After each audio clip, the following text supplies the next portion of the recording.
Miren, este tema es muy interesante porque la incidencia ha ido aumentando con el pasar de los años y a pesar de que se han encontrado en sí muchas alternativas terapéuticas, digamos de que también están hallando ciertas alteraciones moleculares, ¿no?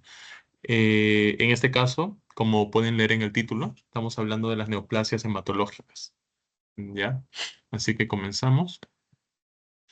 En el contenido veremos la introducción, ya veremos las leucemias agudas, veremos los síndromes mieloproliferativos crónicos, veremos los síndromes linfoproliferativos crónicos de expresión leucémica, veremos las gamapatías monoclonales, la valoración geriátrica integral y las referencias. A ver, comenzando con la introducción. Eh, una neoplasia hematológica en sí, como dice bien ahí, forma un conjunto de enfermedades, ¿ya? Que proviene de una expansión clonal de células hematopoyéticas, ¿ya?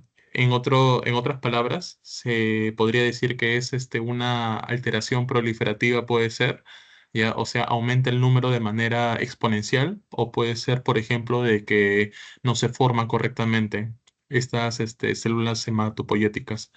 Exclusivamente vendrían a ser las células madre de distintos linajes celulares, ¿no? Pueden ser de, por ejemplo, de los linajes mieloides, de los linajes pues eritrocíticos, ¿ya? Entre otros linajes, ¿no? Pero básicamente, como dice acá, se determina el estado de diferenciación de la transformación celular. Dependiendo de la transformación celular, que va a estar alterada, obviamente, se va a dar el fenotipo de la enfermedad. Ahora, por otro lado, también afecta a la población anciana de manera predominante, en donde tanto la leucemia, por ejemplo, aguda no linfoblástica, como la leucemia linfoblástica aguda, al igual que el mieloma múltiple, presentan patrones clínicos diferentes, ¿no? Básicamente son característicos en sí, los tres, más que todo con el incremento de la edad. O sea, su incidencia cada vez aumenta más cuando la edad también incrementa. Ahora, por otro lado, las leucemias agudas en sí tienen un comienzo insidioso, ya frecuentemente va a ser irreconocible a diferencia de otras enfermedades. Y básicamente también a menudo van a presentar una comorbilidad. O sea, los pacientes que presentan este tipo de leucemias, las leucemias agudas, que más que todo son las personas que tienen una edad más avanzada, van a presentar comorbilidades, ¿no? Como cualquier persona puede ser adulta o puede ser geriátrica, ya presenta ciertas comorbilidades, ¿no? Pueden ser diabetes, hipertensión, por ejemplo, puede presentar algunas, otras complicaciones como asma, ¿no? Etcétera, en donde la quimioterapia, este, los va a beneficiar, tanto la quimioterapia como radioterapia, pero no en su efecto deseado. E incluso se puede generar citotoxicidad, ¿no? Por eso que siempre un paciente que presenta una neoplasia hematopoyética, sobre todo si es un paciente adulto o adulto mayor, se le debe realizar un examen completo, una anamnesis completa para que se pueda evidenciar si tiene o no una comorbilidad. Ahora, los avances recientes tanto de la inmunoterapia, ¿no? Como distintos ensayos, ¿no? Distintos métodos terapéuticos, ya están evaluando ya pues evitar la toxicidad en estos pacientes geriátricos.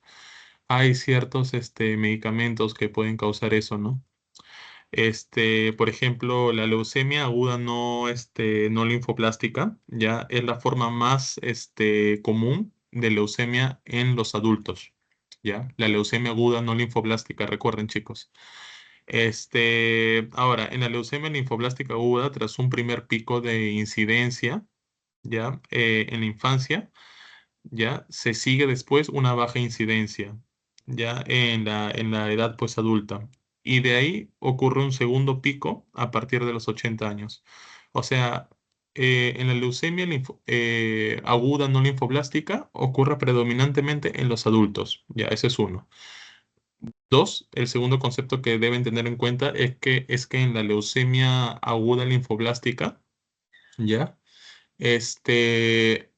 Hay dos picos. El primer pico ocurre en los pacientes jóvenes, o en la infancia, mejor dicho, ¿ya? El segundo pico, ¿ya?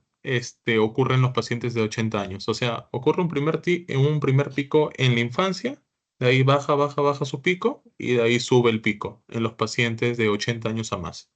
Tienen dos picos, ¿ya? Ahora, los principales factores de riesgo de la leucemia aguda, ¿ya? Y esto es lo más común, va a ser el síndrome mielodisplásico, ¿ya? Y los síndromes mieloproliferativos. Eh, a ver, Celia, ¿para ti qué es un síndrome mielodisplásico?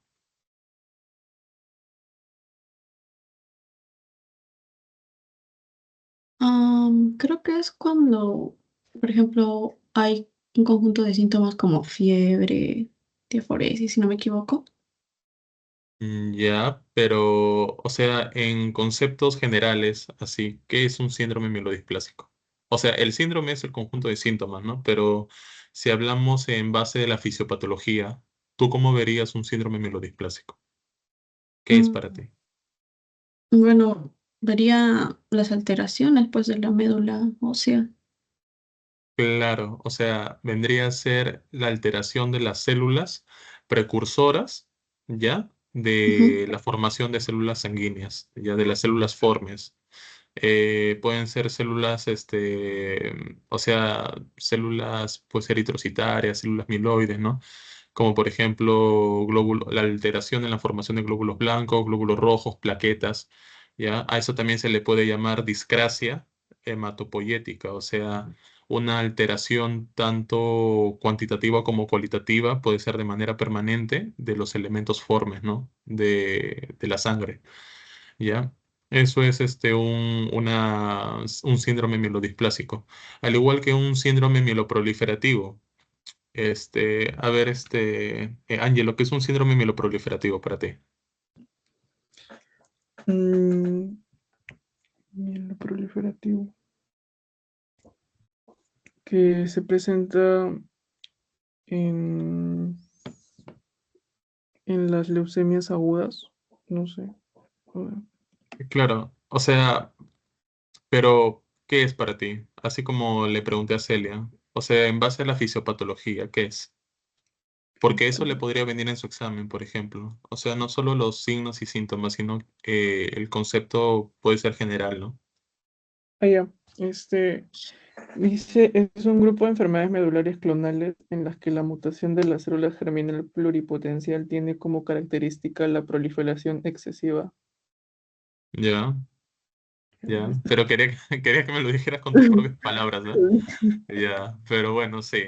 Es un crecimiento anormal, o sea, un rápido, no solo crecimiento, sino, como bien dice su nombre, ¿no? Proliferación, aumento en el número, ya, de ciertos linajes, celulares, precursoras que se encuentran en las células madre y que pueden generar ciertas, sintomatologías, porque no solamente aumenta el número en la médula, que va a generar, una alteración en la médula, ¿no? En algunos casos puede generar un mielofibroma por aumento del número de células, precursoras, y básicamente va a dejar a la médula disfuncional. No solamente va a ser a nivel de la médula, sino va a ser a nivel del torrente sanguíneo. Van a haber niveles altos, por ejemplo, de células, blásticas, que son células inmaduras, y se va a realizar una cuantificación en la pues analítica, ¿no? Y también se puede presentar, por ejemplo, otras bases, ¿no? Por ejemplo, la leucocitosis también se puede presentar, ¿no? Pero eso lo vamos a ver siguiendo la clase, ¿no? Ahora, no solamente puede haber o sea, los dos factores de riesgo principales que se conocen para que se generen leucemias agudas son los síndromes mieloproliferativos y los síndromes mielodisplásicos. Pero también hay otros factores ambientales. como por ejemplo tenemos la exposición, o sea, son factores ambientales, como por ejemplo la exposición de manera constante de radiación ionizante, ¿ya? Puede ser el tabaquismo, el consumo frecuente del tabaco. Ya creo que a estas alturas sabemos que el tabaco genera ya cualquier cáncer, cualquier enfermedad, no solo cáncer, sino cualquier enfermedad. Y y el consumo, la exposición de ciertas sustancias químicas, como por ejemplo el benceno y el benceno, claro. Y si no me equivoco, ya, los pesticidas, ahí está. Los pesticidas también, el benceno y los pesticidas. Ahora, más que todo, nosotros debemos saber que las manifestaciones clínicas, ¿ya? Si hablamos de agudo, agudo es por presentación abrupta, ¿ya? Van a ser síntomas que no sean específicos, o sea, no son síntomas, pueden ser síntomas cardinales, pero no síntomas que se pueden especificar para tal enfermedad, ¿no? Como por ejemplo, encontraremos fatiga, encontraremos anorexia, encontraremos, por ejemplo, debilidad, ya pérdida de peso no cuantificada, ya esos, por ejemplo, son uno de los síntomas principales de las leucemias agudas, ¿no? No solamente van a generar esos síntomas, por ejemplo, en la leucemia aguda no linfoblástica, ¿ya? Por ejemplo, una cuarta parte de los pacientes pueden presentar un dolor óseo difuso debido a que los blastos no solamente se comienzan a acumular, o sea, los blastos son las células inmaduras, ¿no?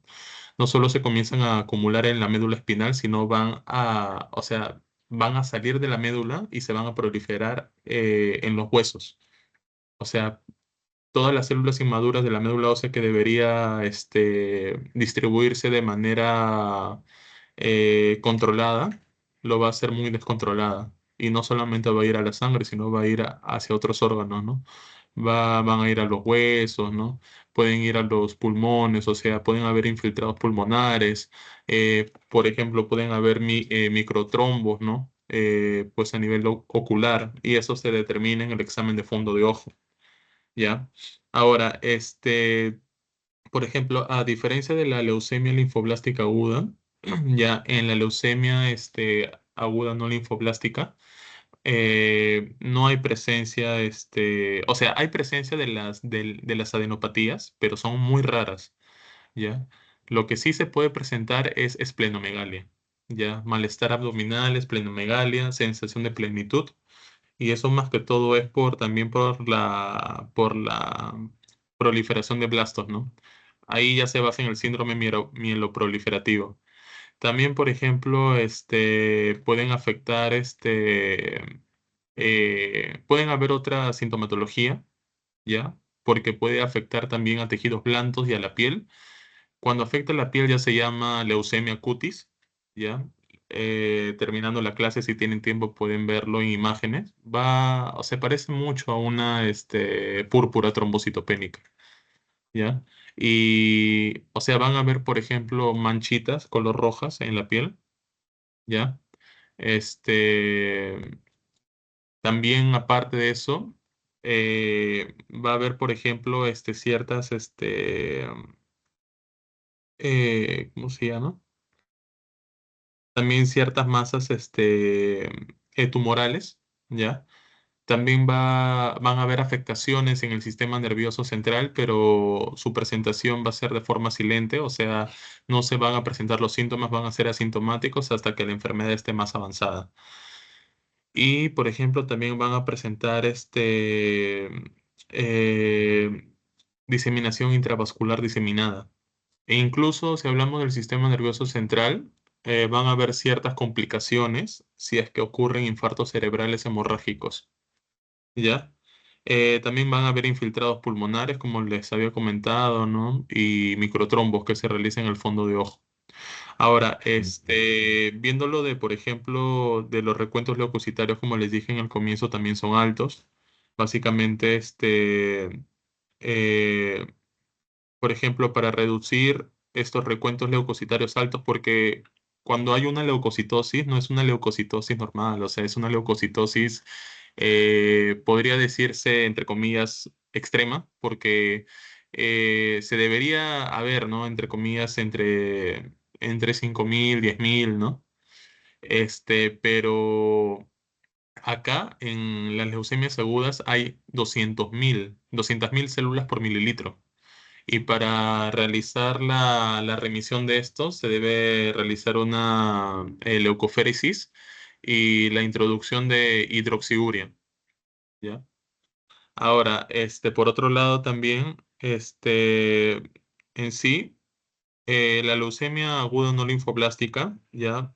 No solamente pueden producir los síntomas que les he dicho, ¿no? Esplenomegalia, fatiga, todo eso, ¿no? Sino también pueden ocurrir, ciertas, o sea, alteraciones ya hidroelectrolíticas, ¿no? Por ejemplo, pueden haber este aumento a nivel sanguíneo, ¿no? De la lactato deshidrogenasa, puede haber también pseudo hipoglucemia, ya puede haber hipercaliemia, ya puede haber también lo que es eh, lisis de blastos, ¿no? O también se llama hemolización, ¿no? Pero va, o sea, depende de muchas cosas en sí, ¿no?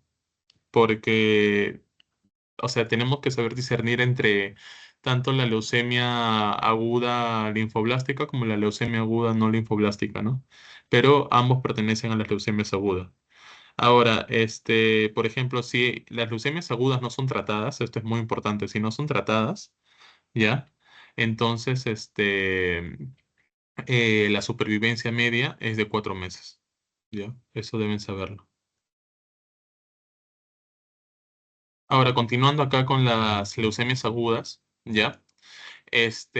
Bueno, como dice en el cuadro, ¿no? Vemos las leucemias agudas que forman parte de los síndromes Bueno, esto es otro en sí. Ya, unas leucemias agudas que básicamente de manera global pueden haber 15 en cuestiones de incidencia por 100.000 casos al año. Y como se habrán dado cuenta, hay 160 por 100.000 casos al año en mayores de 80 años. Acá es donde se dan cuenta que las leucemias agudas no se presentaban exclusivamente en niños, ¿ya? Y no de forma predominante en los niños como muchos creían, sino se presentan más en los adultos, ¿ya? Leucemias agudas se presentan más en los adultos, que no se les olvide, chicos. Ahora, como les dije, ¿no? Hay, aparte, o sea, a pesar de que el tratamiento, por ejemplo, no está basado en sí en la quimioterapia y en la radioterapia, si no hay un buen tratamiento, el pronóstico es muy bajo, como les dije hace 4, o sea, tiene una supervivencia de 4 meses. Ahora, en el tratamiento en sí, podríamos decir de que está basado en una quimioterapia intensiva, ¿ya?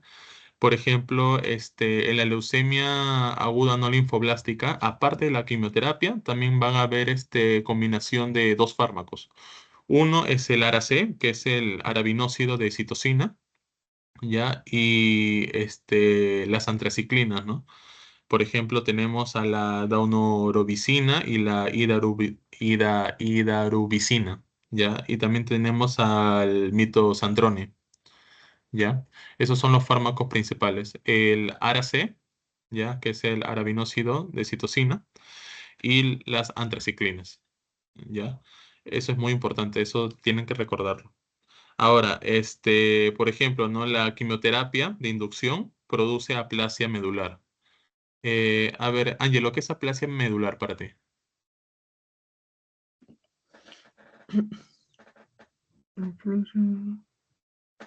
Sin leer, ¿ah? En Google. Aplasia, o sea que hay deficiencia de la médula, o sea, como que es aplasia, no sé, eso me suena, no sé. Claro, o sea, aplasia medular básicamente es cuando hay pocas células, formadoras, o sea, células precursoras, ya en otras palabras, o células madre, menor cantidad de células madre, la médula espinal. O sea, no van a formar, como son menores, en menor cantidad no van a poder formar ciertos tipos de células sanguíneas.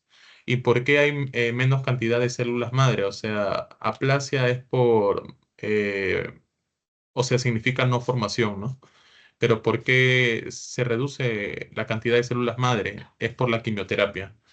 En las quimioterapias de inducción, ya, se otorgan dosis altas, ya, en donde básicamente en el caso de los adultos mayores, que como hemos hablado, hay una gran incidencia de leucemias agudas, entonces genera una mayor citotoxicidad. Por eso que ciertamente se cambian ahora los fármacos, o sea, hay muchos estudios que se cambian, o sea, se están analizando ciertos tratamientos, como que de soporte y que puedan, o sea, puedan reemplazar los tratamientos actuales citotóxicos para que no se genere más citotoxicidad en los adultos, ¿no? Ahora, por ejemplo, muy aparte de eso, ya tenemos cierta, ¿cómo se le dice? Eh, o sea, cuando se presenta, por ejemplo, ¿no? Citotoxicidad, pueden haber complicaciones porque las defensas bajan. Cuando una quimioterapia es inducida, las defensas bajan. Y se puede no solamente generar esta citotoxicidad, sino van a generar también infecciones o pueden haber sangrados, ¿no? Ya, y pueden presentar una mortalidad mayor que en los pacientes jóvenes, ¿no? Ahora, la probabilidad de remisión en pacientes mayores de 60 años, ¿ya? O sea, de que estas células no se sigan incrementando, estas células inmaduras, es un 50%. Ya, mientras que los porcentajes de mortalidad pueden oscilar, ¿no? Entre 12% hasta un 60%. Por eso que es importante actuar a tiempo con la quimioterapia de inducción. Obviamente viendo las comorbilidades y viendo si genera tal citotoxicidad o no. Para eso se podría cambiar de fármaco. Ahora, por otro lado, se deben desarrollar, como digo, nuevos regímenes de tratamiento o de quimioterapia, ¿ya? Y mejora en los fármacos de soporte, ¿no? En sí se comprobó que, por ejemplo, la ARA-C no era superior, ya, a otros tipos de tratamientos estándar, pero básicamente, o sea, se puede emplear en situaciones especiales, ¿no? En sí, como por ejemplo, los pacientes adultos mayores, por ejemplo, que presentan insuficiencia cardíaca, se puede presentar el ARA-C, ¿ya? El arabinócido de citosina. Ahora, en sí se han publicado ciertos estudios en donde, debido a la quimioterapia de inducción que se va a generar, por ejemplo, una aplasia medular, se han creado ciertos tratamientos como el factor estimulante de colonias de los granulocitos, ¿ya? Y el factor estimulante de colonias de los granulocitos monocíticos que van a permitir, como bien su nombre dice, ¿no? Factor estimulante de colonias de granulocitos, o sea, eh, van a incrementar los glóbulos blancos ya, en otras palabras. Los granulocitos más importantes, ¿cuáles son? O mejor dicho, dime un nombre de un granulocito importante, Celia. A ver. Ah, un leucocito. O sea, el leucocito se le llama los glóbulos A blancos. los Es un sinónimo, pero un granulocito. neutrófilos. Ajá, exacto. Los granulocitos, por ejemplo, uno de los principales es el neutrófilo, ¿ya? Y el neutrófilo, ustedes saben que si está en sus rangos normales, ya van a combatir las infecciones. Ya son uno de los glóbulos rojos, uno de los glóbulos blancos, digo, principales para combatir ciertas infecciones, ¿no? Y obviamente genera una barrera de protección en el medio interno. Ahora, por ejemplo, hay ciertas, o sea, hay ciertas complicaciones ya que se han presentado, como les digo, eh, en un paciente que presenta leucemia aguda a pesar de las quimioterapias. Y por eso que se ha creado un cuadrito, ¿ya? que básicamente provino de la Sociedad de Oncología, ¿ya? En donde básicamente va a tener ciertos parámetros, ¿ya? Se le llama ECOG, se le dice ECOG por su nombre en inglés. Si no me equivoco, no me acuerdo el nombre, pero creo que es S-Term eh, Oncology algo, creo. Bueno, el punto es de que van a haber ciertos parámetros en donde, dependiendo de, por ejemplo, ¿no? Del puntaje que tenga, va a poder hablar de, por ejemplo, de las características de un paciente que tenga leucemia. O sea, si está complicado o si no está complicado. Por ejemplo, es del 0 hasta el 4. En el 0, por ejemplo, el paciente con la leucemia, ya la leucemia aguda en este caso, puede ser linfoblástica aguda o aguda linfoblástica o no linfoblástica, digo. Por ejemplo, el paciente puede estar totalmente activo, puede realizar sus actividades. Ese es en el 0.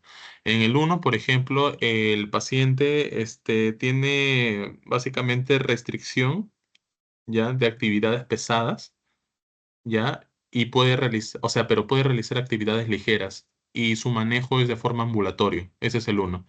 En el 2, por ejemplo, no puede realizar actividades, ya incapaz de realizar actividades, pero por ejemplo, aparte de que su manejo es ambulatorio, ya, por ejemplo, se puede autocuidar, o sea, no puede realizar actividades pesadas ni ligeras, pero se autocuida, ya, y aparte de eso pasa la mitad del día en la cama.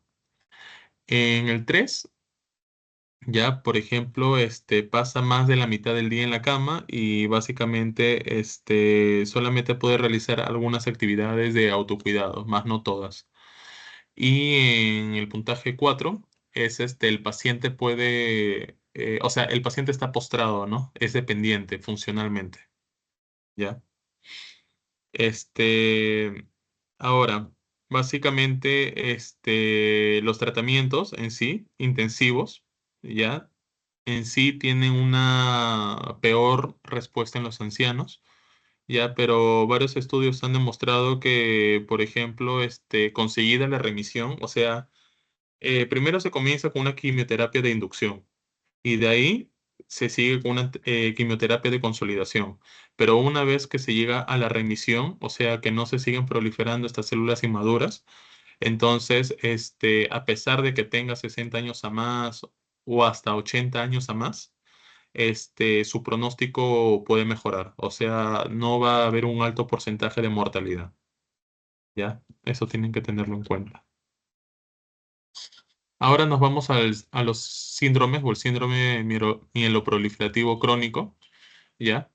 En donde el síndrome mieloproliferativo crónico en sí es bueno, como había dicho Angelo, básicamente son células blásticas inmaduras que aumentan en su número e incluso pueden salir de la médula ósea y afectar a otros tejidos blandos y obviamente también en la sangre. Ahora, pueden cursar con un grado de mielofibrosis, ya, o sea, se llena de estas células inmaduras o de blastos a nivel de la médula y no le permite realizar sus funciones correctas. En sí, puede haber también una hematopoiesis inefectiva, ya, y es obvio porque no se forman las células sanguíneas de manera completa. Es más, hay un incremento de células inmaduras en sangre y obviamente también puede tener una fase blástica aguda, ya, en donde básicamente o sea, muy aparte de eso, si hablamos del periodo de presentación en cuestiones de edad, en los adultos se presentan más que todo desde los 50 a los 70 años. O sea, también es una neoplasia hematológica con presentación pues adulta, ¿no? Ahora, el tratamiento en sí no va encaminado a la curación de la enfermedad, sino más que todo a la supervivencia, ¿ya? ¿Por qué? Porque básicamente en sí la clínica puede ser un poco difícil e incluso los pacientes pueden morir en pocos tiempos, ¿no? Por ejemplo, bueno, esto es de la policitemia vera, ¿ya? Pero primero le voy a hablar de cada uno, ¿no? Porque acá, como por ejemplo vimos, ¿ya? En los síndromes mieloproliferativos crónicos, ¿ya? Se divide en leucemia amiloide crónica, en policitemia vera, en trombocitopenia esencial y metaplasia amiloide con mielofibrosis. En cuatro se divide, ¿ya? Pero comenzando, por ejemplo, con la leucemia mieloide crónica, ya podríamos decir de que, por ejemplo, quizás eh, es de mayor importancia clínica. ¿Por qué? Porque quizás es la única en donde se ha visto alteraciones ya a nivel molecular. O sea, no solamente han investigado la clínica, sino se han dado cuenta que también hay alteraciones a nivel molecular. ¿En qué sentido?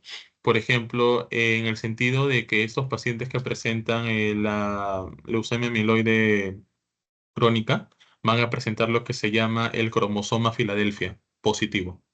Si presentan a esta persona en el análisis citogenético el cromosoma Filadelfia positivo, ¿ya? Entonces va a presentar, hay una muy, muy alta probabilidad que presente una leucemia mieloide crónica. Ahora, ¿qué es el cromosoma Filadelfia positivo? Es, por ejemplo, cuando el protooncogen, ¿ya? Del cromosoma 9, ¿ya? Que se encuentra en el brazo largo del cromosoma 9, ¿ya? Va a realizar lo que es una translocación, ¿ya? Este cromosoma 9, este protoncogen, mejor dicho, se llama Abelson o ABL, ¿ya? Este protoncogen Abelson va a salir una cierta parte de este protoncogen y se va a dirigir hacia el brazo largo del cromosoma 22. Este, y eh, se va, o sea, se establecerá o se puede unir con el gen del brazo largo del cromosoma 22, que es el gen BCR, y va a formar entre la combinación de los dos el gen quimérico BCR-ABL, ¿ya?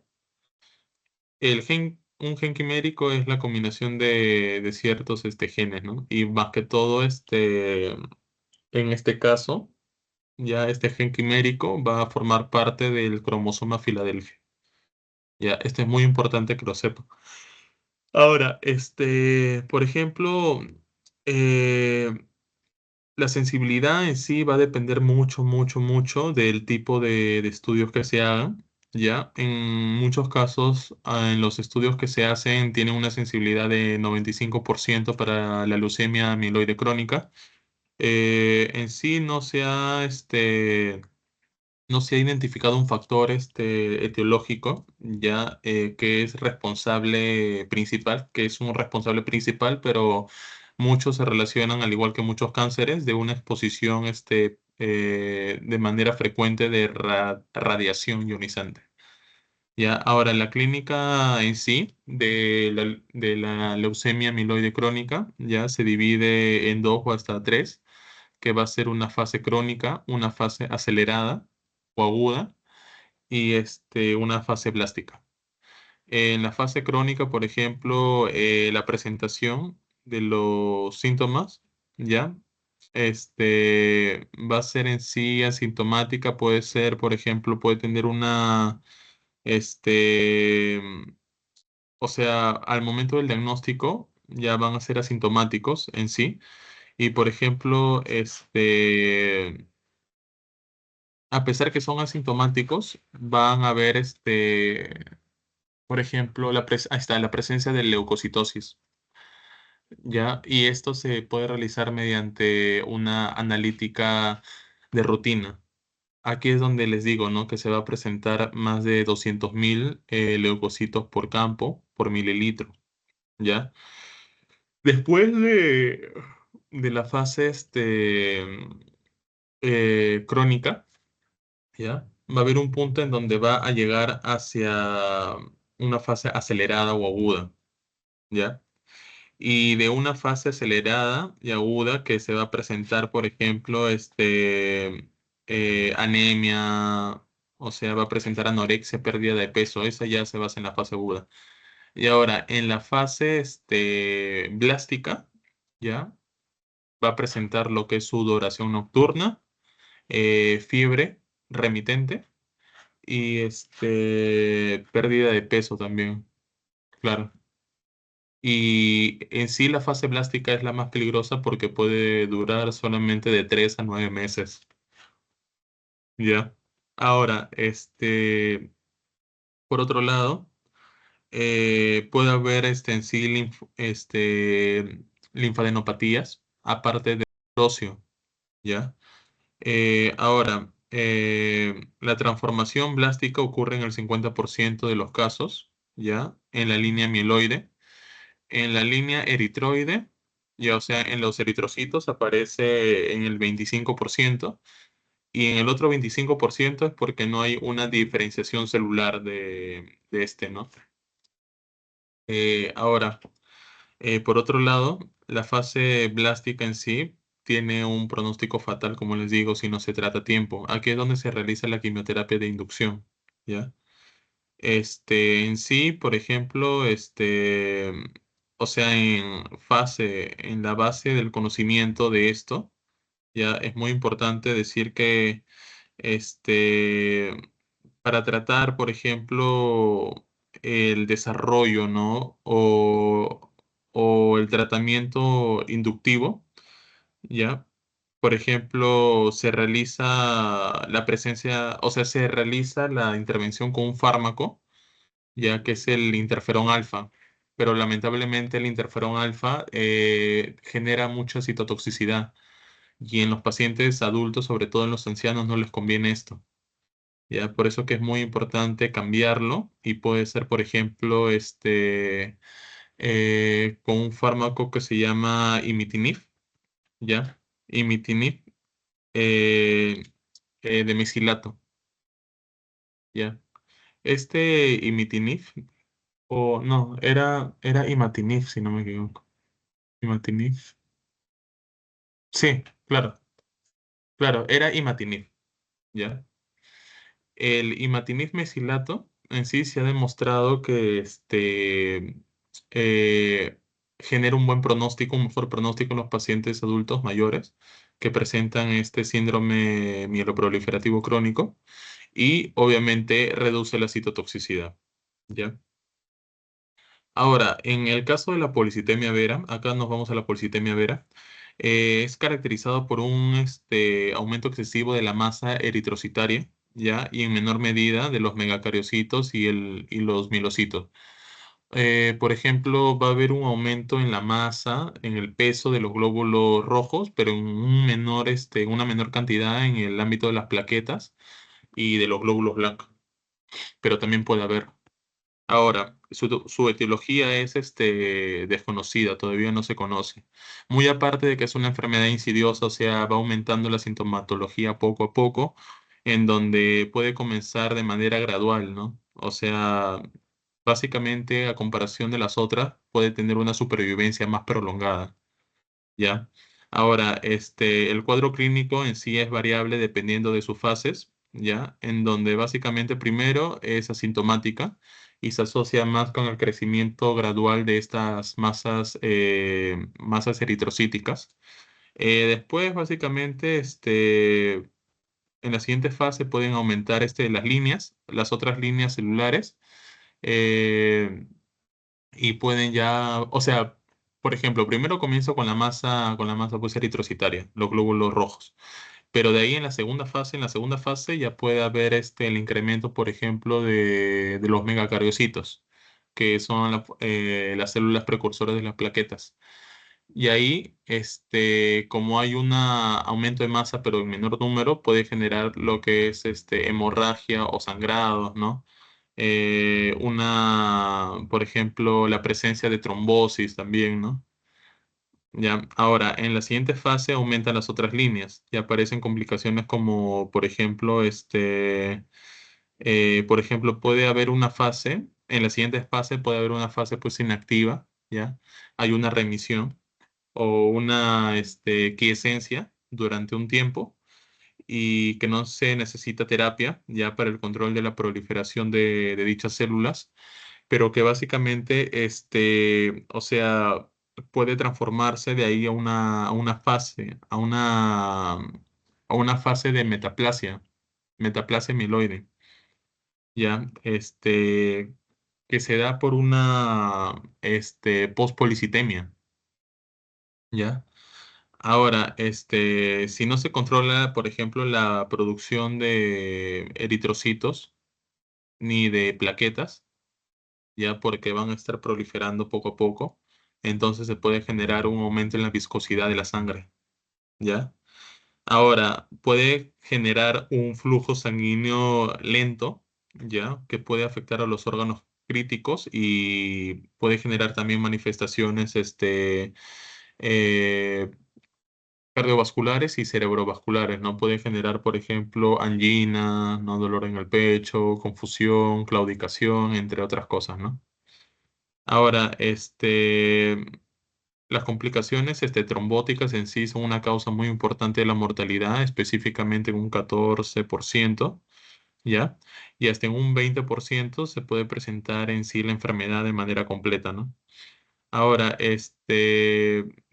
las complicaciones trombóticas, ¿por qué son importantes? Porque obviamente van a generar, por ejemplo, un paro cardíaco, ¿no?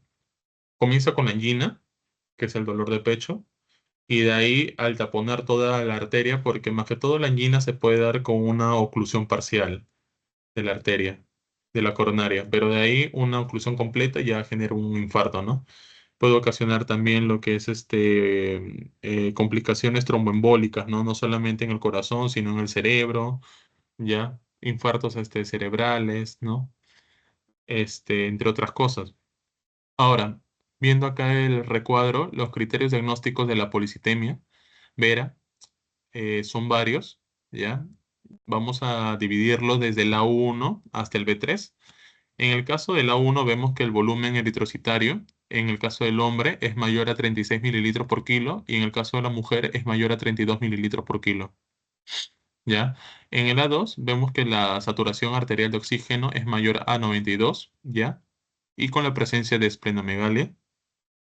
En la A3 vemos que los trombocitos aumentan en números, o sea, hay trombocitosis y las plaquetas van a ser mayores a 400, ¿ya?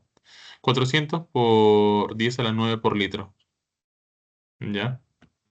Este, las plaquetas supuestamente tenían que estar hasta 100.000, desde 100.000 hasta 300.000, si no me equivoco, pero acá aumentan los 400.000, o sea, es muy elevado. Acá en el leucocitosis, aumentan los leucocitos mayores a 12, ya por 10 por 9 por litro, o sea, debería ser de 5.000 hasta 10.000, pero acá es mayor a 12.000, ¿no? Probablemente. Acá en la B2 tenemos a la fosfatasa alcalina granulocítica elevada, ya que va a ser en ausencia de fiebre o de infección. Y en la B3 tenemos a la vitamina B12 sérica, que va a ser mayor a 900 picogramos por mililitro. O la CCLB12 sérica va a ser mayor a 2.200 picogramos por mililitro. ¿Ya? Eso deben tener muy en cuenta. Ahora, nos vamos por los síndromes, linfoproliferativos crónicos de expresión leucémica, ¿ya? En sí tenemos a varios síndromes, ¿ya? Tenemos en sí por ejemplo, ¿cómo se llama esto? A la leucemia linfática crónica, ¿ya? Que básicamente es la leucemia más frecuente en sí en ciertos países, sobre todo en los occidentales. ¿Ya? Y su prevalencia se debe en sí a dos factores. Por ejemplo, la edad de presentación media es desde los 3 hasta los 65 años. Y, por ejemplo, también se da, por ejemplo, con un aumento, ¿no? En la incidencia de 12.8, 12.7 a 34.5 por 100.000 habitantes. Y también el otro factor se da también, porque la supervivencia básicamente es alta, pues, ¿no? A comparación de las otras neoplasias, ¿no? Ahora, generalmente es una neoplasia de linfocitos B activados, ya según el fenotipo de células T, que es de forma rara, y las células B, por ejemplo, típica de la leucemia linfática crónica, ya tiene tinción positiva con anticuerpos a CD5 y básicamente, o sea, normalmente básicamente son los antígenos de células T, ¿no? ¿Ya? Ahora, los linfocitos, ¿ya? En sí, los linfocitos de este, ¿cómo les digo? Este, o sea, los linfocitos de esta leucemia en sí presentan ciertas inmunoglobulinas, ¿ya? Que son prácticamente proteínas en la superficie, en el número inferior, ¿no? A los linfocitos normales. Ahora, por otro lado, presenta una reducción marcada de la producción normal de anticuerpos, ya en donde se puede presentar una hipogammaglobulina, una hipogamaglobulinemia, mejor dicho, ¿no? O sea, la gamma globulina, se reduce. Esta proteína, como que se reduce, ¿ya? Ahora, además también va a haber una producción, una reducción marcada en sí de la producción normal de anticuerpos, ¿no? Eh, que puede provocar ya una alta incidencia en las infecciones, ¿no? Por eso que quizás el síndrome linfoproliferativo va a ser una de las neoplasias hematológicas donde se generen más infecciones. Ya, también va a haber incrementos paradójicos de complicaciones autoinmunes, ¿ya?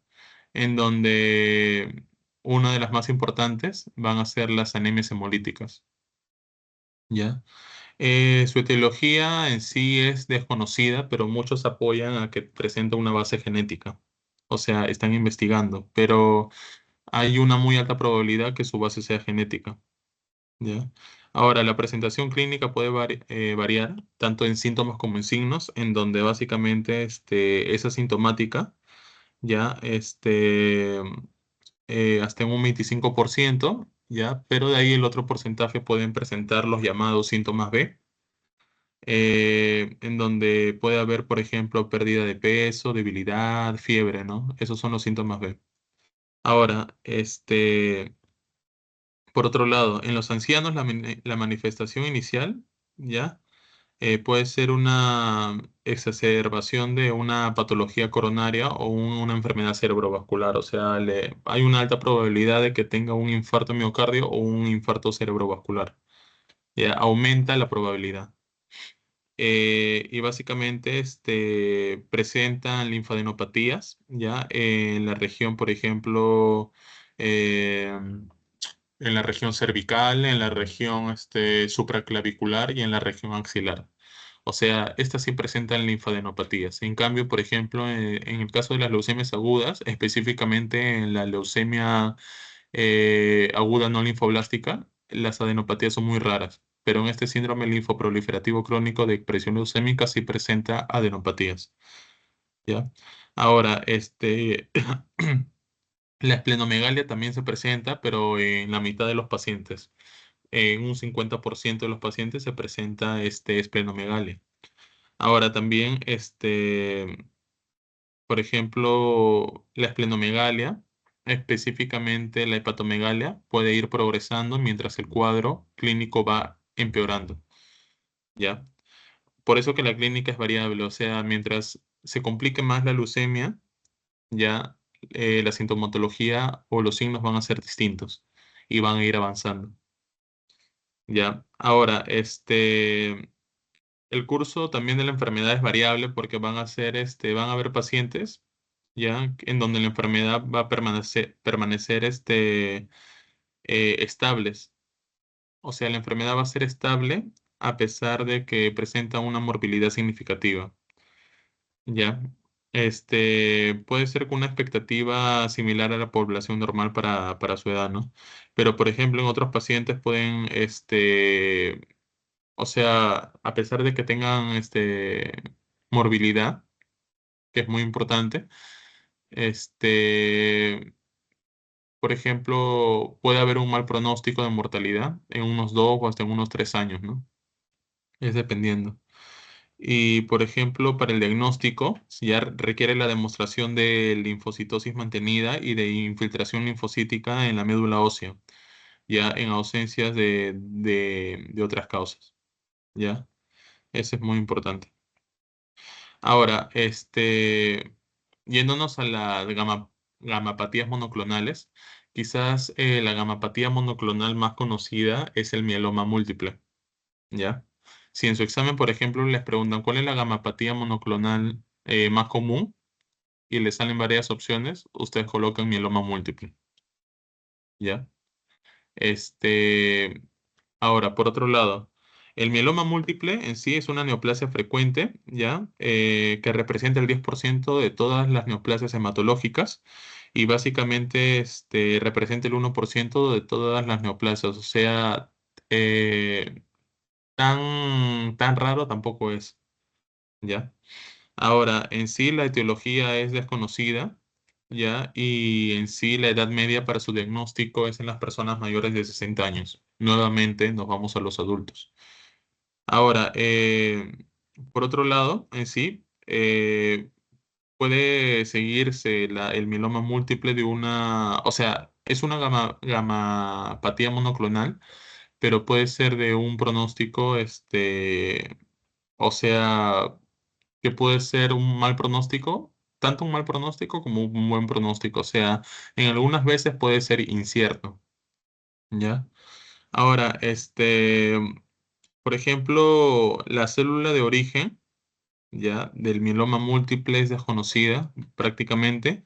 Y, por ejemplo, las células plasmáticas tienen por sí mismas un bajo potencial proliferativo, ¿ya?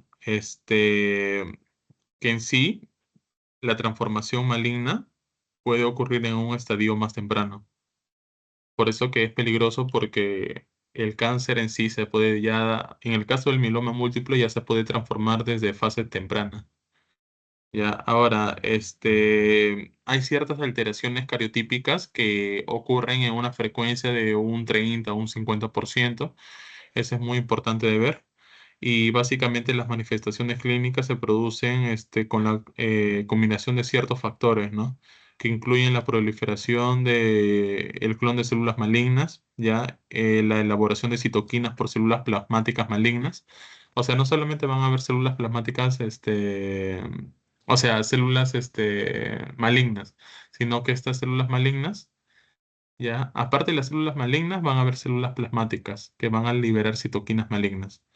Y eso que las citoquinas ya por sí ya pueden afectar nuestro cuerpo porque al combatir las infecciones ya genera todo esto de la fiebre y eso, ¿no? Ahora imagínense una citoquina maligna de una célula plasmática maligna. Va a ser mucho peor. Ahora, va a haber un acúmulo del componente M en el plasma y los tejidos. Y el síntoma más frecuente, y quiero que lo tengan muy bien presente, es el dolor óseo. El dolor óseo es el síntoma más frecuente. ¿Ya? Y puede ser de localización predominantemente, eh, por ejemplo, en la columna vertebral y en la parrilla costal, más que todo, si no me equivoco. O sea, en la espalda y por el pecho, ya, pero a nivel de los huesos, en donde van a presentar características mecánicas y van aumentando gradualmente la intensidad, ¿no?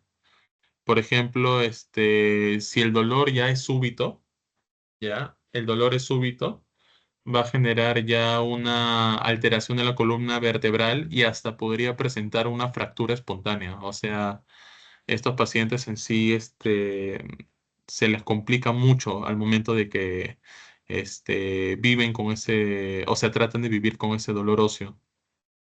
Ya.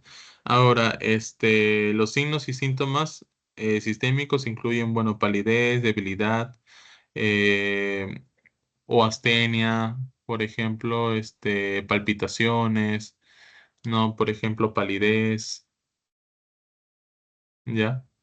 Ahora, en sí, los signos de trombocitopenia, ¿ya? Va a haber, por ejemplo, equimosis, púrpura, epistaxis, que es el sangrado nasal, ¿no? Por ejemplo, van a haber ciertas, por ejemplo, van a haber ciertas, aumento de infecciones también, como la neutropenia, o sea, números bajos de los neutrófilos, ¿no? O sea, tiene una consecuente cantidad de signos y síntomas que si no se trata a tiempo puede ser perjudicial. Acá, por ejemplo, en el cuadro es muy importante que sepan los criterios diagnósticos del mieloma múltiple, en donde vamos a tener a los criterios mayores y a los criterios menores. En los criterios mayores, ya, acuérdense de esto, es mayor al 30% de células plasmáticas en la médula ósea. Y el componente M, ya, que básicamente es la inmunoglobulina G, mayor a 3,5 gramos por decilitro. La inmunoglobulina A va a ser mayor a 2 gramos por decilitro y la proteína Bence-Jones va a ser mayor a 1 gramo, ya, por 24 horas. Y hablando de los criterios menores, ya, también tenemos eh, por ejemplo, el 10 al 30% de las células en la médula ósea van a ser células plasmáticas.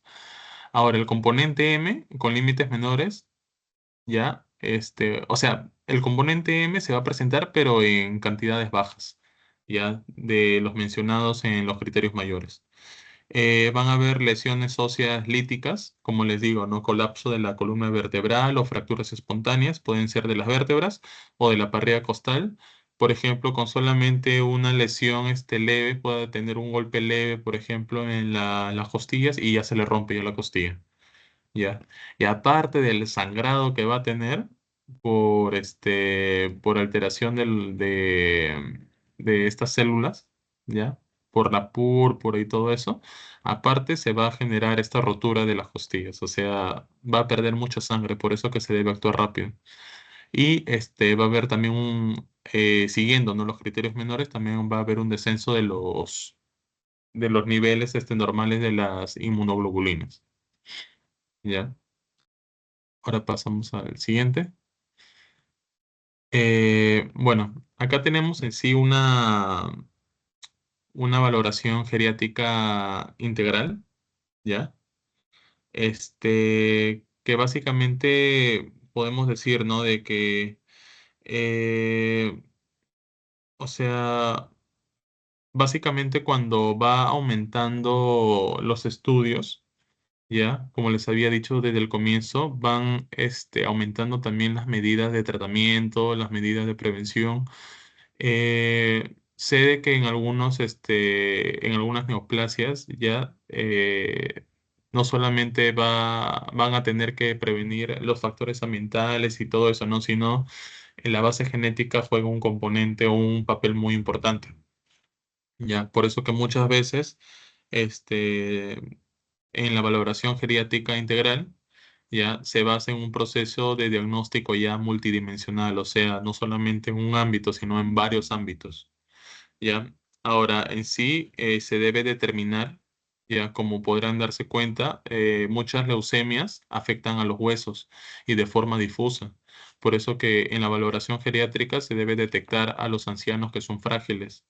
Ya también se deben verificar si hay pacientes con limitaciones y capacidades físicas. Ya pueden ser discapacidades mentales, discapacidades funcionales, ¿no? Y sociales, ya con el fin de desarrollar un plan de intervención de manera integral, ¿ya? Por ejemplo, puede afectar o sea, esto puede afectar tanto a la supervivencia, el estilo de vida de los pacientes, ¿no? Por ejemplo, en el caso de acá, del cuadro, vamos a ver, o sea, para la valoración integral se van a ver distintos puntos. El desempeño físico, por ejemplo, el estado funcional, las enfermedades asociadas, la capacidad cognitiva, la nutrición, que es muy importante, ya porque si, por ejemplo, este paciente tiene esta neoplasia y no se nutre, o sea, no toma calcio, no consume vitamina D para el fortalecimiento de los huesos. O sea, sé que no va a apoyar mucho, ¿ya? Porque como digo, no solo depende de evitar ciertos factores, sino también es de base genética. Sé que no va a apoyar mucho, pero va a, por ejemplo, a aumentar lo que es el mismo riesgo de las fracturas, ¿ya? O que sus huesos estén muy, muy debilitados. Por esto también esto es muy importante. El apoyo social también, ya, el apoyo psicológico, porque básicamente va a tener un impacto psicológico esta persona, porque se va, al menos en los pacientes ancianos, si ustedes tienen abuelitos, saben de que muchos de ellos se sienten pues inútiles, que no pueden hacer nada bien, se deprimen, ahí es donde viene lo que es la depresión y todo eso, ¿no? Por eso que siempre, bueno, si ustedes tienen a sus abuelos vivos, traten de aconsejarles, traten de motivarlos, traten de enseñarles cosas. Actualmente esta época de globalización y actualización tecnológica, pueden en sí incentivarlos y, o sea, a que aprendan, ¿no? Ciertos avances en dispositivos, en televisores, en nueva tecnología, para que se sientan útiles y puedan ellos valerse por sí mismos, ¿no? Por ejemplo, la medicación múltiple, también el estado psicológico. En el desempeño físico, por ejemplo, deben evaluar el equilibrio, la velocidad de la marcha, ¿no? Si es fuerte o no. La fuerza también, si tiene una cierta fuerza proporcional de manera estándar o no. El estado funcional, por ejemplo, si le es difícil realizar actividades como, por ejemplo, cambiarse, bañarse, lavarse los dientes, ¿no? Comer. Las enfermedades asociadas. Recuerden que mientras más aumenta la edad, hay una alta probabilidad que presenten más comorbilidades, ¿no? Por ejemplo, si tienen problemas de la vista, problemas de la audición, eh, también si presenta, por ejemplo, problemas cardíacos, pulmonares, óseos, etcétera, ¿no? En la capacidad cognitiva también se debe valorar la misma pues, orientación, la memoria, la concentración, ¿no? En la nutrición que ya les había dicho, evaluar el peso y el cambio en el peso durante 6 meses. Si, por ejemplo, tiene un cambio ponderal, ¿no? No cuantificado de manera constante, entonces es un signo muy importante. Y no solamente de neoplasias hematológicas, sino de otras enfermedades, ¿no? Ahora, el apoyo social que ya les dije, la medicación múltiple, ¿no? Que es evaluar el número de medicamentos que se programan con regularidad, los medicamentos de alto riesgo. Recuerden que mientras más aumenta la edad, se genera más la polifarmacia, que es, bueno, esto se basa más en las comorbilidades que aumentan en los pacientes geriátricos, ¿no? O sea, básicamente mientras más edad tenga, más medicamentos van a usar para tratar estas comorbilidades, ¿no? Puede ser para la presión arterial, puede ser para el asma, pueden ser, por ejemplo, para las arritmias, etcétera, etcétera, ¿ya? Y también el estado psicológico, que como les había dicho, evalúa la depresión y la ansiedad. La mayoría de nuestros abuelos o pacientes geriátricos en general, como se sienten de cierta manera inútiles, que no pueden hacer muchas cosas, se deprimen o se ponen ansiosos, sufren de insomnio y eso incluso también les debilita el sistema inmunológico, ¿no? Y acá tenemos las referencias bibliográficas y rápidamente pasaremos al cáncer geriátrico, ¿ya? Este, el cáncer geriátrico en sí ya es muy conocido para los que realizan la especialidad de pediatría. Eh, Van a haber enfermedades más conocidas, pero por ejemplo, ¿no? El asma, ¿no? Ciertas enfermedades así se van a presentar más, pero el cáncer pediátrico también ha ido aumentando en su incidencia con el pasar de los años. Ya, probablemente porque no hay una buena educación en los padres de familia, no hay una buena cultura de prevención, e incluso muchas veces ya se ha dejado de promocionar ciertas actitudes para prevenir, ¿no? Esta neoplasia maligna, ¿no? En el contenido veremos la introducción, los tumores del sistema nervioso integral, el linfoma no Hodgkin, ¿ya? El neuroblastoma, el tumor de Williams, el rhabdomiosarcoma y la situación actual de oncología pediátrica. En la introducción, ya, debemos decir de que, por ejemplo, hay una cierta perspectiva, ya, que pueden hacer, debido, o sea, una cierta perspectiva que puede ser buena, ya, debido al aumento de investigaciones, ya, en esta área. Ya, en sí, el cáncer infantil en los últimos años ha ido aumentando, ya, y adquiriendo gran importancia en el ámbito de la pediatría, en donde el cáncer, el cáncer infantil en sí, este, hace algunos años no era considerado una rareza por los médicos generales, ¿no? E incluso muchos pediatras, ya en la asistencia primaria. Pero en ese momento las causas de mortalidad infantil diferían bastante de las actuales. Y las enfermedades infecciosas, como por ejemplo la gastroenteritis, ¿no? Por ejemplo, la patología neonatal y la prematuridad, ¿ya? También las malformaciones congénitas ocupaban, por ejemplo, los primeros puestos como causa de mortalidad infantil. Chicos, esperen, creo que mi batería se está yendo. Voy a cargarlo, ¿eh?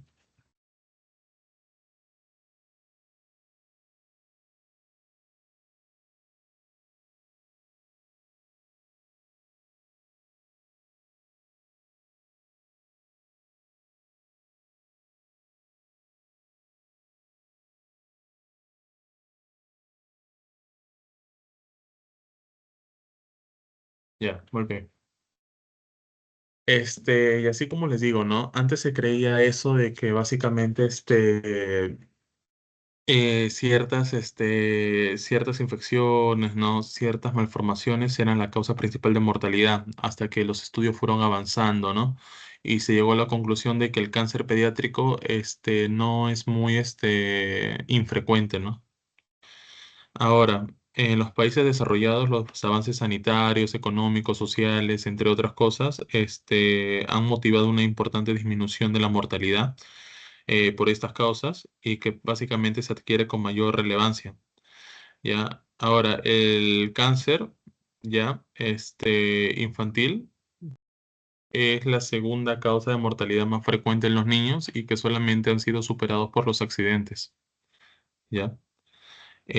Básicamente, en el primer año de vida ocupa el tercer lugar, básicamente, ya superada también por la mortalidad derivada por malformaciones congénitas, ya, y la incidencia anual para todos los tumores malignos en niños menores de 15 años, por ejemplo, es de 12 por cada 100.000 niños, ¿ya?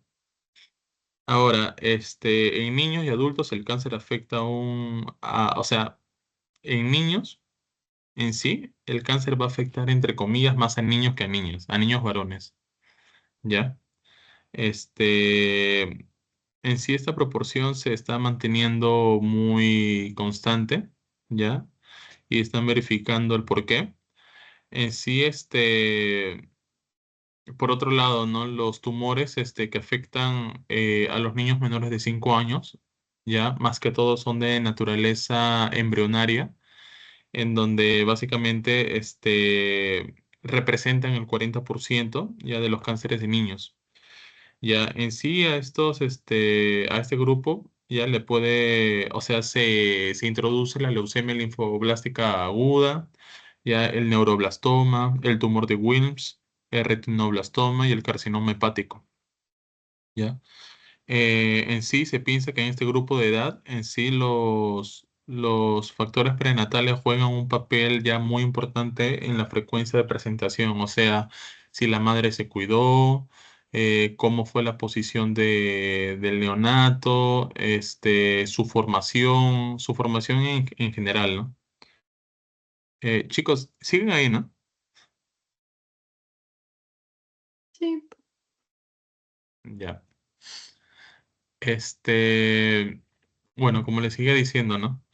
En sí, hace unos 30 años, ya la leucemia aguda era considerada una enfermedad inevitablemente fatal, ya, más que todo, a pesar de que muchos especialistas y médicos generaban una remisión, era una remisión temporal, pero ahora con el estudio constante, con las actualizaciones, las remisiones pueden llegar a ser permanentes si se actúa a tiempo. Ahora, por ejemplo, en la actualidad, la leucemia aguda linfoblástica, que es la variedad más común de leucosis en la infancia, ya puede tener una supervivencia a largo plazo que puede representar hasta un 70%, ya en donde diríamos que la mayoría de los pacientes pueden curarse de manera definitiva. Eso es muy importante. Ahora, la quimioterapia en sí ya comenzó a usarse en las recaídas, por ejemplo, ya como un último recurso, ¿no? Pero primero se utilizaba una monoterapia y luego una poliquimioterapia, ¿ya? Este es muy importante. Debemos también comprender que hay ciertas bases moleculares de estos cánceres también, o sea, no solamente en las leucemias que se presentan mayoritariamente en los adultos y en adultos mayores tienen una base molecular, sino acá también pueden presentar una base molecular. ¿Ya? Ahora, viendo los tumores del sistema nervioso central en pediatría, veremos de que, por ejemplo, es la segunda forma más frecuente de cáncer en los niños y ocupan el primer lugar de incidencia en los tumores sólidos a esta edad. Básicamente representan un 20%. Ahora, por otro lado, desde el punto ya de vista terapéutico, eh, digamos que la cirugía ha sido, o sea, en estos años, una alternativa principal, ¿ya?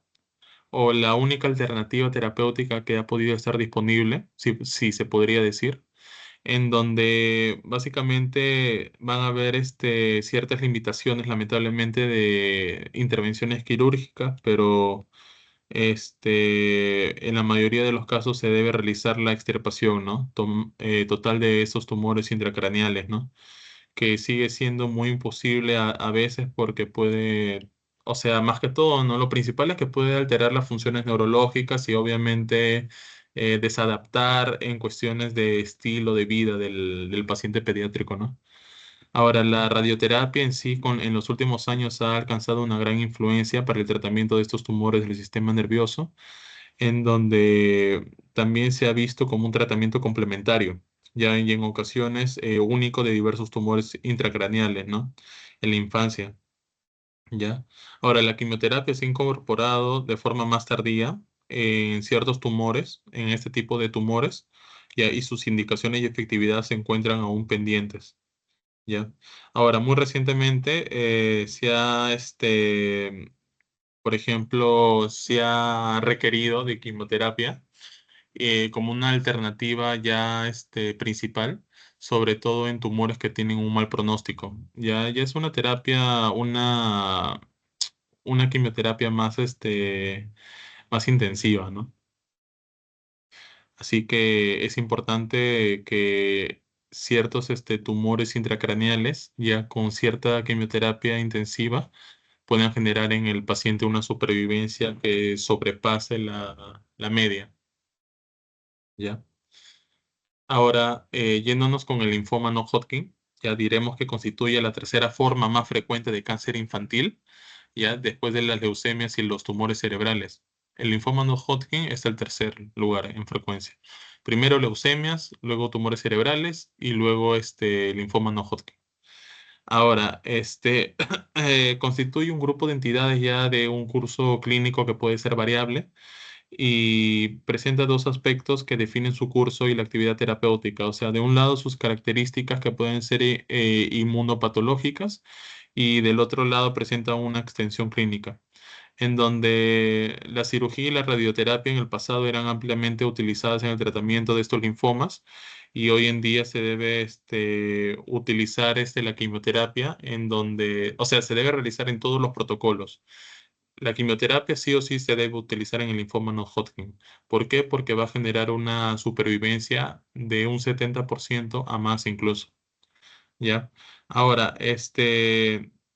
la introducción en sí de una combinación de poliquimioterapia en sí puede suponer un cambio en los resultados, porque en la actualidad en sí las modernas quimioterapias ya van a generar una supervivencia a largo plazo.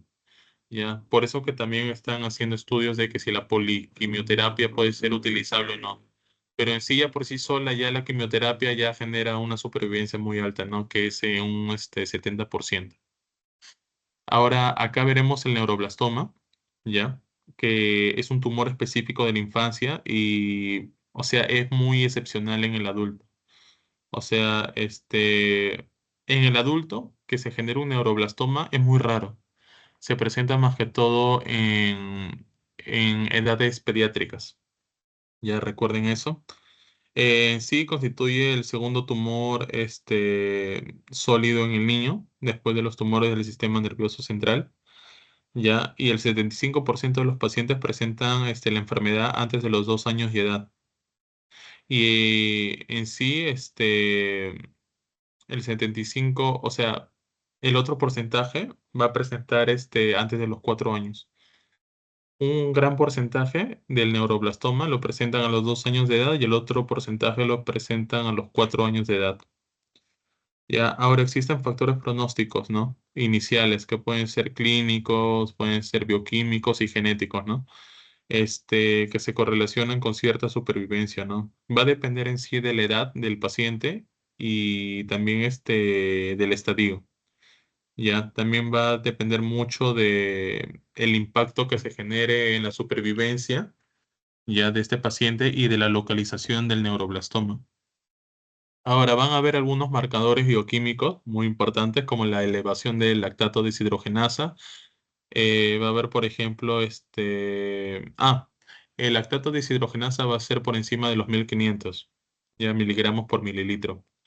También, por ejemplo, va a haber el índice de ácido homovanílico, ¿ya?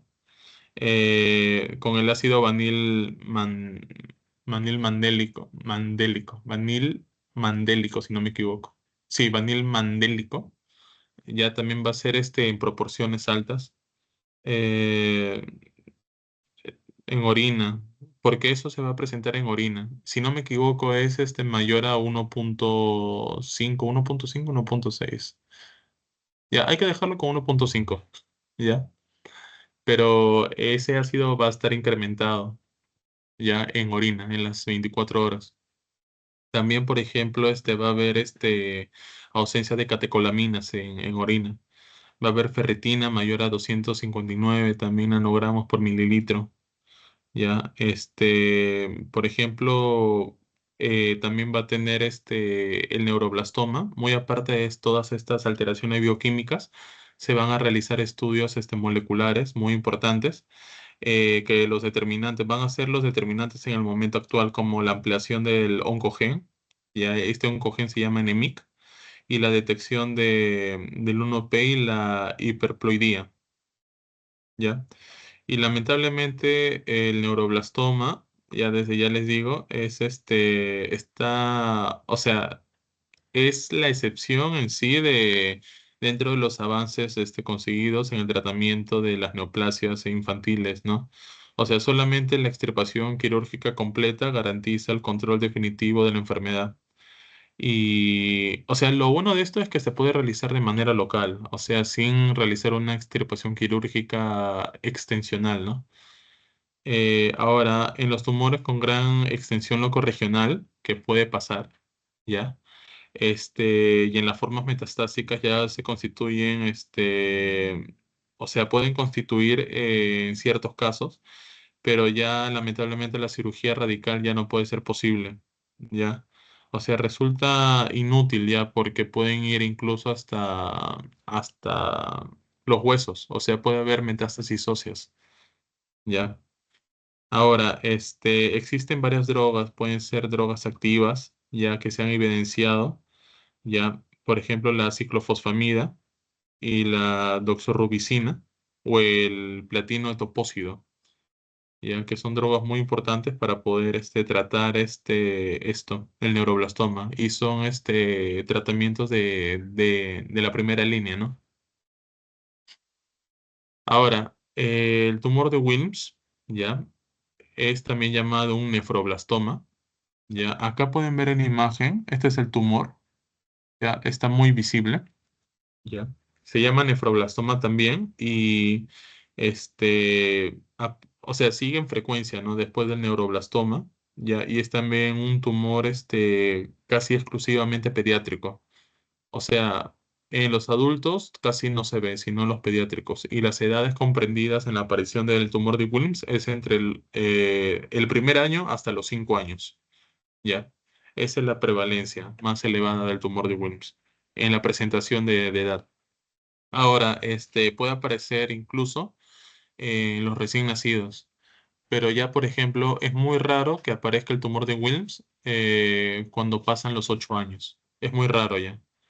Ya, y globalmente, los tumores de Wilms pueden tener un pronóstico excelente con grandes porcentajes de supervivencia, ya, en donde básicamente el pronóstico depende tanto del estadio del tumor como los hallazgos que se pueden presentar histológicos y los histopatológicos, ¿no? De manera general, ¿no? Eh, ahora, la presencia de anaplasia focal puede ocurrir en un 5% de los casos, pero esta anaplasia focal ya se ha correlacionado con un mal pronóstico, lamentablemente. ¿Ya? Eh, ahora, también puede presentar un sarcoma de células claras, ¿ya? Aparte del tumor de Wilms, que ya representa el 4% de los tumores renales, ¿ya? Y el tumor rhabdoide ya también, ¿no? Que lo vamos a ver después, en unos momentos ya lo vamos a ver. Y, por ejemplo, la extirpación quirúrgica en sí es imprescindible en todos los casos. Y además, se debe ser sometida en los principios básicos, o sea, en las regiones donde realmente está implantado el tumor, en las regiones del mismo riñón, ¿no?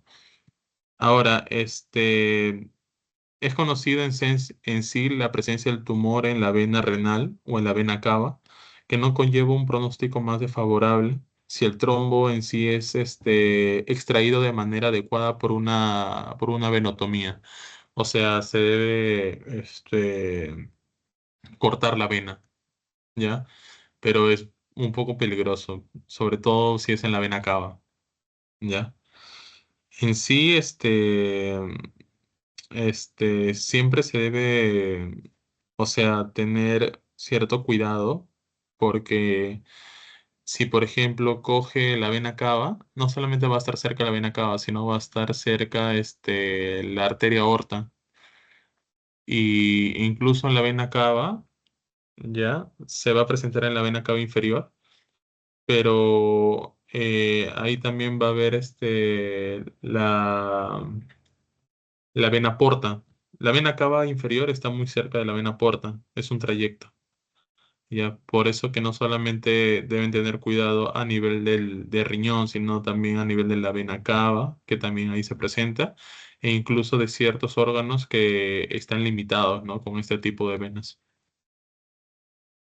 Ahora pasamos al rhabdomyosarcoma, ¿ya? Ya vamos a acabar, chicos, ¿no? El rhabdomyosarcoma en sí constituye el 80% de los tumores de las partes blandas de la infancia y sigue tanto en frecuencia como al neuroblastoma y al tumor de Wilms en la infancia. O sea, en primer lugar, tenemos al neuroblastoma y de ahí al tumor de Wilms y de ahí al rhabdomyosarcoma, ¿ya? Ahora, hay diferentes factores y pronósticos, ya que va a depender de la localización, el estadio, ya, el subtipo histológico. Estos se van a correlacionar mejor con la supervivencia del paciente pediátrico, ¿no? Ahora, la localización va a ser muy importante porque dependiendo de la localización, principalmente la localización, se va a determinar si va a tener un mejor pronóstico o un peor pronóstico, ¿ya? Ahora, el principio fundamental del tratamiento, como en el caso de otros tumores pediátricos, va a ser el tratamiento multidisciplinario, ¿ya? Y la cirugía debe usarse para eliminar el tumor primario, pero, por ejemplo, no está indicada la realización de grandes, por ejemplo, intervenciones ablativas, ¿ya? porque puede utilizarse la quimioterapia, ya neoadyuvante, que permitirá reducir el tamaño tumoral y va a permitir la intervención quirúrgica de manera más adecuada.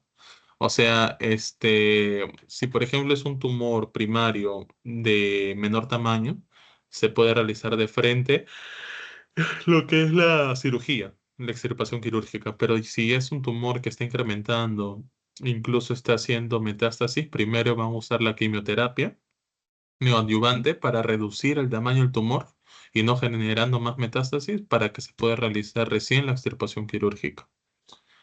Ahora, tenemos también la radioterapia, que es un componente fundamental para el tratamiento del rabdomiosarcoma, ¿ya? Y que su objetivo fundamental sería el tratamiento del tumor local, en sí, que no ha podido ser extirpado con la cirugía, sobre todo a niveles ya de la cabeza, del cuello o de la pelvis. Ahí también, ahí se va a utilizar más que todo la radioterapia. ¿Ya? Ahora, las dosis óptimas de radiación no es totalmente en sí conocidas, pero se recomienda, según varios estudios, una dosis óptima de 40 a 50 G o GI, ya como quieran llamarlo, durante un periodo de 4 a 6 semanas, o sea, de un mes o un mes y medio, ¿no? Pueden ser altamente efectivas, ya esas dosis. Eh, pero lamentablemente no va a depender, o sea, la dosis no depende de la edad, ni tampoco ni del tamaño del tumor, ni del estadio, o sea, va a ser de manera estándar, ¿no? Ahora, la vincristina, ya la actinomicina D y la ciclofosfamida en sí han sido los primeros fármacos utilizados para el rabdomiosarcoma, pero posteriormente se ha administrado la doxorubicina, la dacabacina, el melphalan y ¿cómo se llama esto? El cisplatino. Eso también se ha usado. ¿Ya? Ahora, en sí, ahora, actualmente las terapias actuales convencionales, se ha utilizado la ifosfamida y el etopósido, ya que son fármacos potentes, ¿no? Ahora, las altas dosis de quimioterapia con soporte hematopoyético, por ejemplo, es una opción que se ha utilizado en pacientes de alto riesgo con una enfermedad recurrente, porque a pesar de los tratamientos farmacológicos y la extirpación, puede haber una recurrencia de la enfermedad porque uno no se ha podido, o sea, quizás no se extirpa todo el tumor o porque ya ha hecho una cierta metástasis hacia otros órganos, lo que hace de que la enfermedad recurra. Ahí ya se debe utilizar ya altas dosis de quimioterapia, ya así se le bajen las defensas con, por ejemplo, con soporte hematopoyético, o sea, realizar lo que es la analítica de manera cuantitativa y cualitativa de las células sanguíneas, ¿no? Para que el paciente tampoco se perjudique, ¿ya? Hasta que puedan existir resultados, ¿cómo se dice? O sea, resultados eficientes, ¿no? Eficaces también. Y vemos, en último, tenemos la situación actual de la oncología pediátrica, ya que básicamente, a pesar de que la incidencia sigue ahí en los pacientes pediátricos, poco a poco los números de casos ya de cáncer en la edad pediátrica está reduciendo. Antes aumentaba los casos por la falta de conocimientos, pero ahora se ha reducido por la implantación de nuevas terapéuticas, creación de nuevos fármacos, ¿no? Ahora, en sí, ya, por ejemplo, hace años se empezó a surgir grupos coordinados, ¿no? De tipo nacional o de tipo internacional, que eran capaces de diseñar estudios, formular hipótesis, ¿no? Y crear ciertos protocolos como que de tratamientos, ¿no? Ahora, el uso sistemático de protocolos del tratamiento ya es lo que más ha mejorado y con el pasar del tiempo. Y esto se puede evidenciar porque la supervivencia a nivel infantil ha mejorado también, incluso llevándose al 70% de la capacidad de supervivencia. O sea, al darnos cuenta con este porcentaje de supervivencia nos damos cuenta de que la terapéutica o la creación de tales terapéuticas han sido efectivas, pues, ¿no? Ahora, investigaciones experimentales, ¿ya? Que no están bien controladas pueden causar efectos secundarios dañinos, ¿no? Que pueden ser, por ejemplo, impedir el progreso, o sea, desde impedir el progreso hasta impedir la curación del niño en el cáncer infantil. Ya, y en sí el organismo infantil, lamentablemente, a pesar que se pueda ver afectado por la quimio y la radioterapia, en sí, o sea, lamentablemente, ¿no? Pueden aparecer, secuelas de esta terapéutica, ¿no? Entonces, debemos saber que se debe, o sea, debemos tener mucho cuidado en la administración de ciertas dosis de la quimioterapia y la radioterapia, a menos de que ya haga metástasis, ¿no? Ahí ya debemos poner un balance de riesgo-beneficio. Obviamente, si no le ponemos dosis altas de quimioterapia, entonces no va a poder reducirse el tumor y no va a poder dejar de hacer metástasis. Pero si lo dejamos ahí, por no generarle un poco de citotoxicidad o no bajarle la inmunidad, vamos a hacer de que muera más rápido por la metástasis, ¿no? Ya, por eso que tenemos que decidir, pero siempre se debe administrar en dosis óptimas de quimioterapia y de radioterapia, porque debemos recordar que los niños están o sea, su cuerpo, su organismo está en un proceso de desarrollo de manera gradual, de manera constante, no solamente a nivel física, sino mental, ya, porque esto lo puede llevar a ciertas complicaciones, en la conducta, cierta inestabilidad emocional, ¿no? Y, por ejemplo, pueden aparecer secuelas, ¿no? Tanto precoces como tardías, ¿no? Por ejemplo, minimizar estas secuelas, ¿ya? O erradicarlas de manera completa es o sea, lo han colocado como una prioridad en la administración de ciertos protocolos para el cáncer pediátrico. Y aquí tenemos las referencias bibliográficas, ¿ya? De ambos temas. Eso sería todo, chicos. ¿Tienen alguna pregunta? No. ¿Seguros? ¿Tú, Angelo? No, Ya, ya no tienen alguna. Están durmiendo, creo. Bueno, mañana, ¿a qué hora es su examen? a las 2. 2 de la tarde. Ya. ¿Y van a seguir estudiando o ya van a descansar? Sí, un ratito más, yo creo. Ya. ¿Tú, Celia, también? Sí. Ya. Ya pues chicos, entonces les deseo mucha suerte en su examen, ¿ya? Les voy a pasar el link de los temas, ya para que puedan al menos leer las partes más importantes, ¿no? Tampoco ya no sobrecarguen su cuerpo, sino lean lo más importante, ¿ya? Por mi parte, un gusto verlos y espero que nos encontremos otra vez, pues, ¿no? Gracias, Christopher. Gracias. Ya chicos, duerman, descansen, recuerden, 7 horas, ¿no? Hasta luego. Hasta Chao. luego, gracias.